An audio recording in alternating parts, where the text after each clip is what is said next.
Savez-vous qu'un insecte peut révolutionner notre écologie? La mouche soldat noire. Championne du recyclage, elle consomme 2 fois son poids quotidien pour transformer nos poubelles en steak. Le tout sans aucun risque sanitaire.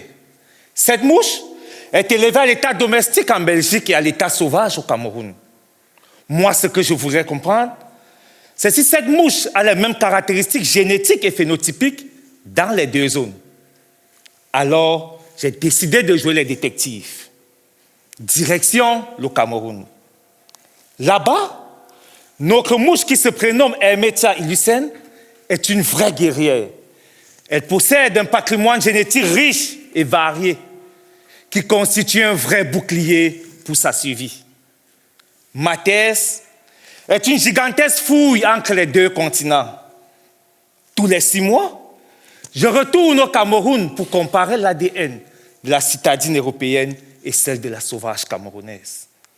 Comme ma mouche, je quitte de l'humidité et de la neige belge au soleil camerounais. Comme ma mouche, je m'adapte plus ou moins. Vous allez me demander à quoi ça sert de connaître la génétique de la mouche soldat noire. Eh bien, c'est pour fabriquer un super aliment pour nos animaux d'élevage. Écoutez, comme la chair de la mouche soldat noire a un taux de protéines très élevé, la farine de la mouche soldat noire très riche pourrait remplacer la farine de soja et de poisson, devenue très coûteuse pour nos éleveurs de porc, de poulet et de poissons. En Belgique, la mouche soldat noire est élevée dans des fermes industrielles et ses conditions de vie sont très différentes de la mouche camerounaise. Mais plus le temps passe, la mouche soldat noire élevée en Belgique devient de moins en moins efficace pour recycler nos déchets.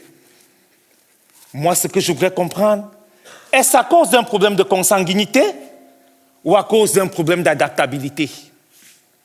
Mon but, c'est d'organiser le mariage du siècle.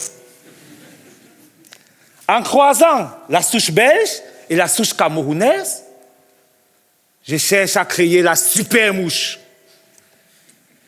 Une athlète du recyclage, hyper résistante, capable de booster l'économie circulaire de Bruxelles à Yaoundé. Je ne cherche pas juste à comprendre l'ADN de la mouche soldat noire, mais je sélectionne les meilleures mamans pour pouvoir nourrir la planète de demain.